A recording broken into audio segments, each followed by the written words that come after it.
Hey, let's start getting back into Gen 13. This series has been kind of interesting for me to revisit. Like I've said before, I read them all when they first came out, and I remember really liking them. And as I've revisited everything, I'm kind of changing my opinion on that. Um, I'm not enjoying them that much. It's not that good. I'm on repeat when I say this. It's always just been Campbell's art that really made this book work. But at the time, in the mid to late 90s, this book was a big deal, so there's no denying that. But upon rereading it, so much of it is just so boring. Um, and I firmly stand behind my opinion that it's when it's under the guiding control of Jim Lee and Brandon Choi, you know this shit sucks. It's just such standard Wildstorm boredom. And on occasion, it drifts into interesting, fun territory, especially when Campbell seems to be getting to draw stuff that is entertaining and fun for him, and they get to get away from the boring, cliche Wildstorm comic silliness that goes on. That's just, all the Wildstorm comics, I'm not going to say that they were bad. They were just nothing special. And I know there's a lot of you out there that love you some Wildstorm comics, and I get it.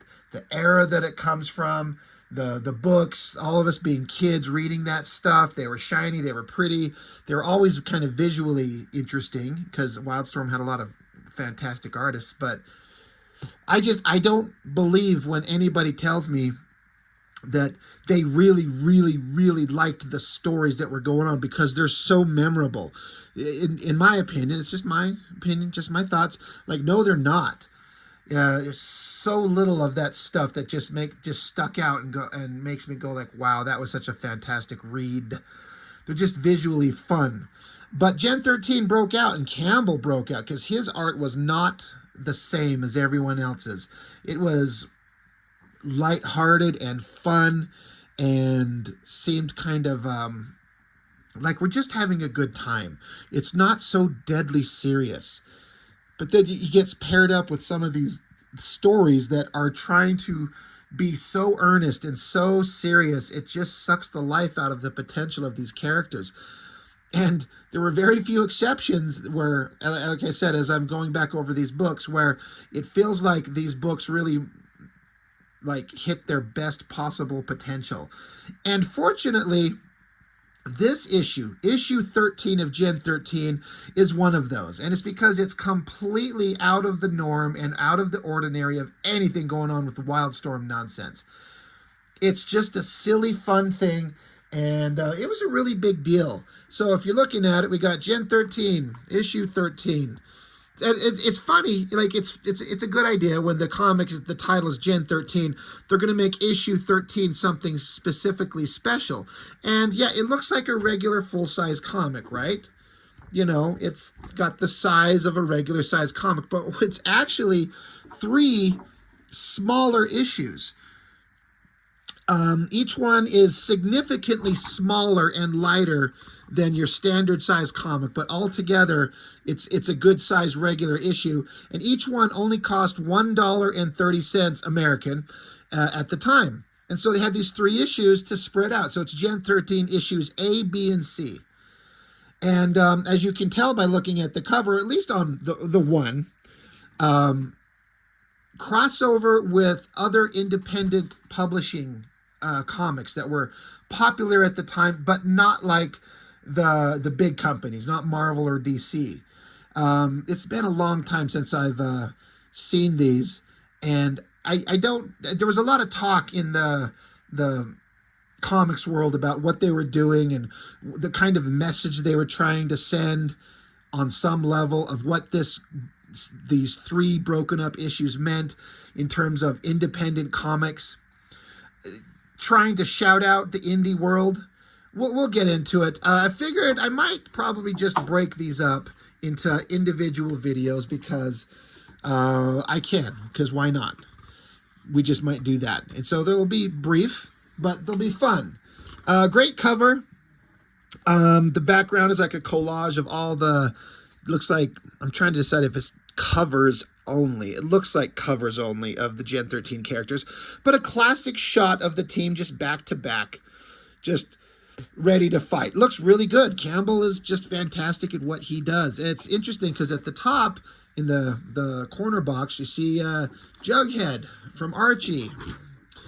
So flip it open, and instantly I'm kind of interested because the team is not like air jumping into some kind of tech base to fight some cybernetic soldiers and fight some giant monster or whatever the hell. It's just the group of characters that we followed for a while. They're at a mall. They're going shopping. They're just having a regular day. Now, you know, it's a superhero comic. You got to have your action and your adventures and your good guys fighting bad guys. I get it. But for me, these books were just more interesting when you were just kind of out and about with the characters and kind of get to live with them for a bit, doing the fun stuff that these young kids would do. So they're all there. So yeah, we got Grunge, Freefall, Rainmaker, Burnout. Is that right? I never, ever could remember the name of the fucking guy who catches on fire. Fairchild, the nanny girl, whatever. She's like a robot. And then Lynch, that of course is the team mentor and leader. But they're at a mall, and they're all kind of there to check shit out. But Grunge is on a mission.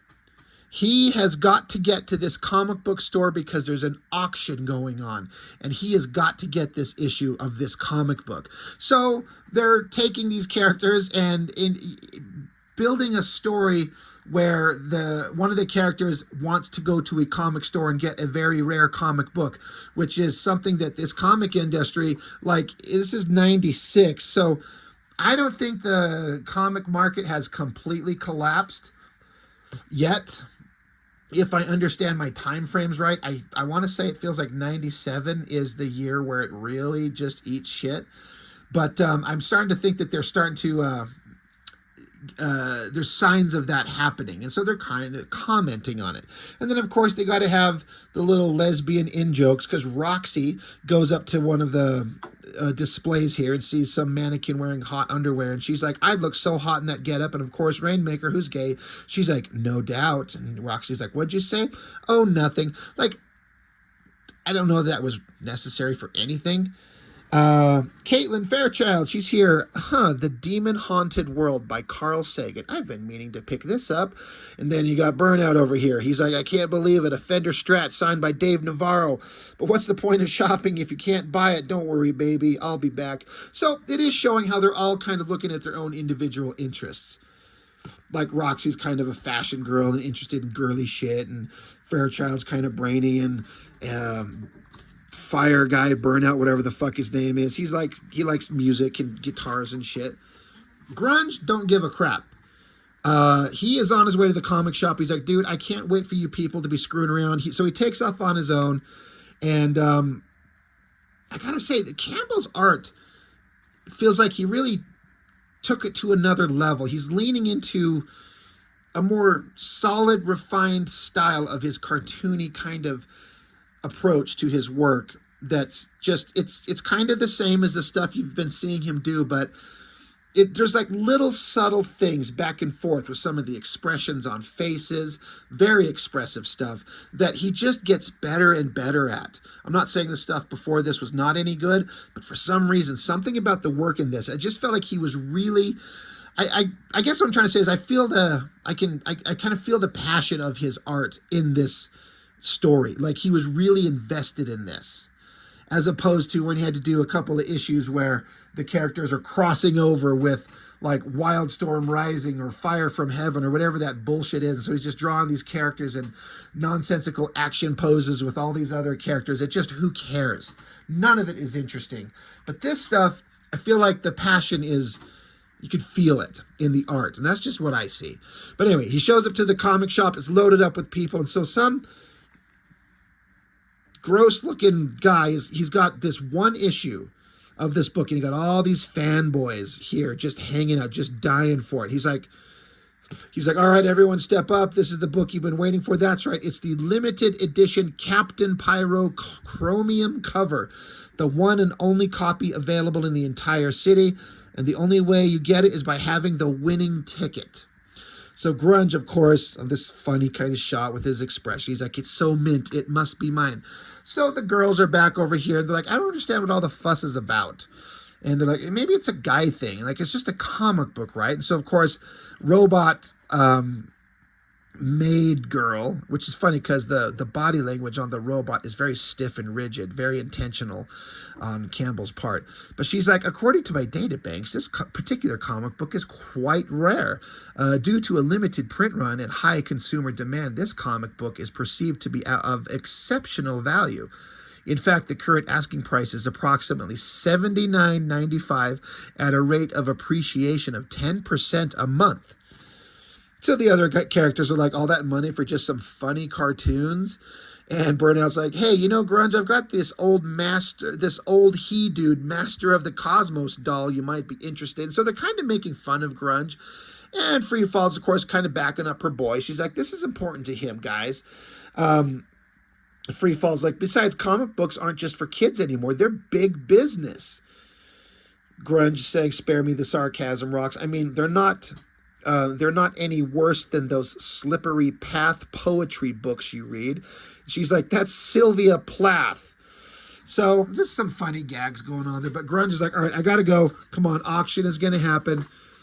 Burnout's telling Roxy, like, dude, he's never going to grow up, so stop worrying about it. So a little bit later, the drawing at the comic shop has happened, and some goofy, pimple-faced, braces-having, super thick glass-wearing nerd won the chromium cover book. He's like, haha, it's mine, and it only cost me $80 in tickets. Once again, a really funny, really well-drawn, expressive face on Grunge there. He's cussing, he's pissed, he's stomping away. And so Caitlin's showing him a bunch of comics off the shelf. She's like, Grunge, I'm glad you brought us here. Some of these independent comics are really interesting. You might want to check them out. And Grunge gets really expressive again, being a sarcastic asshole. He's like, oh, gee, Cat, you've made me see the light. This alternative stuff is just so much better than the Cap and Pyro Chromium. Not. There is some dialogue in this stuff that really dates it. And this stuff like that makes it kind of stand out. I do appreciate the shirt that Grunge is wearing. I meant to mention it on the first page. I can't remember the name of the character, the penguin from the Wallace and Gromit, that stop motion stuff. That is absolutely genius. If you guys have never seen that stuff, go seek it out. It's so entertaining. Anyway, later, they're over here eating burgers, and Grunge, he's sucking down some burgers. He's not happy. He's kind of grumbling that he should have got it, but some fanboy he has it. And they're like, come on, dude, just let it go. Like, what's the big deal? Like, isn't there another hot book coming? Again, look at this shot. For an artist to be able to draw a group of young people sitting at a table and put it all in kind of proper perspective and sitting on the same plane, put all these details of cups and plates and condiments and all that type of stuff, and they're all wearing different clothes, not superhero shit. Like, this is tricky stuff if you're an artist who hasn't trained yourself how to do this. This is hard, in my opinion, because you also have to know, like, what stuff, like, for me, when you're drawing something, you're like, okay, you got to have all these people sitting around at a restaurant. And then suddenly you're sitting there going, what the hell? Like, I understand I've been to a million restaurants, but what shape should the table be? Is it round? And what do cups look like? And how do you draw a bottle of ketchup and some salt shakers and a jukebox in the background? Like, there's all this extra stuff that Campbell is just so good at.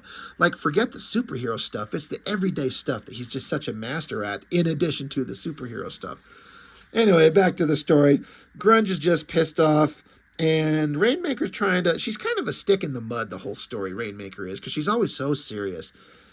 But she's like, you know, there's more important things in life than comics, like having a fun time with your friends, right? And Grunge just being a douchebag, more great expressive art. So he's kind of like not wanting to hear it. And then his guts don't feel good, so he rips a nasty-ass fart and grosses everyone else out. So he goes to the bathroom, he takes a piss, and he's mad. But inside the bathroom, there's a shady-looking guy in the corner. He's like, hey, buddy, I know you're mad you didn't get that comic book. I saw you at the store. I can help you get that comic if you want it. And another line, a bit of dialogue that dates this thing very much. You got Grunge saying, "What you talking about, Willis?" Very silly. But whoever the strange dude is, he's got the chromium cover comic in his coat. He's like, "This is a once in a lifetime opportunity, a chance to make your wildest dreams come true." It's even glowing like magic. And Grunge is super excited. He says, "If I'm dreaming, don't wake me up, pal." And so the guy says, "All I ask for in return is your eternal soul." Grunge is like, "Fuck, you got it, man. That's it. Now, come on, do I get to have the book?" So he's selling his soul for a comic book. So Grunge comes back to the table happy because all the other people are like, 2,000 years later, Grunge, what were you doing in there? And why are you smiling? He's like, "Check it out. I got that comic." And they're like, "Did you steal it from that guy that won it?" And he's like, "No, I got it from a guy in the bathroom. Like, look." And he points, and then there's nobody there. They're like, "All right, there's nobody there, but you're into some weird stuff, Grunge." But then Grunge suddenly gets woozy, and he falls over and passes out. And then this awesome kind of panel where the panels get kind of wavy and distorted as he falls into unconsciousness. They're like, "Holy shit, what's wrong with him? Is it food poisoning? Call 911. Suddenly, Grunge is waking up in some spacey area surrounded by sparkling lights. He wakes his ass up, and he's like, "Where am I?" And so there's a little Tinkerbell looking character that looks like Roxy, but her name is Tinkerfall because Roxy's superhero name is Freefall, but since it's Tinkerbell, it's Tinkerfall. Get it? Funny. She says, "You're in the land of SA." Sexual assault? No, sequential art. Yeah, he's like, "Oh, right." He's in the land of sequential art. He's like, "Wait, who are you?" She says, "I'm Tinkerfall, and I've been sent to help you." And he's like, "You remind me of somebody. So who sent you?" She says, "The Good Witch. She said you need help to finding the Great Wizard." Crunch says, "The Great Witch, the Good Witch, the Great Wizard. That's it. This is just too whacked. I got to get out of here. Somebody wake me up." And she says, "If you really want to get back home, Grunge, the Great Wizard of SA is the only one who can help you." So, okay, we're going to go on a whimsical little journey, I guess. So now he just wakes up, he stands up, and he's at Riverdale High. And so, again, I love that shot. Again, all these shots of Grunge and the expressive, cartoony drawings that Campbell does on Grunge's face on every panel is just fantastic. But literally, Grunge runs into the Riverdale gang. There's Archie and Betty and Veronica and Jughead and Reggie. I got to be honest. I understand and respect the Archie characters. I do not get the appeal. I do not get it.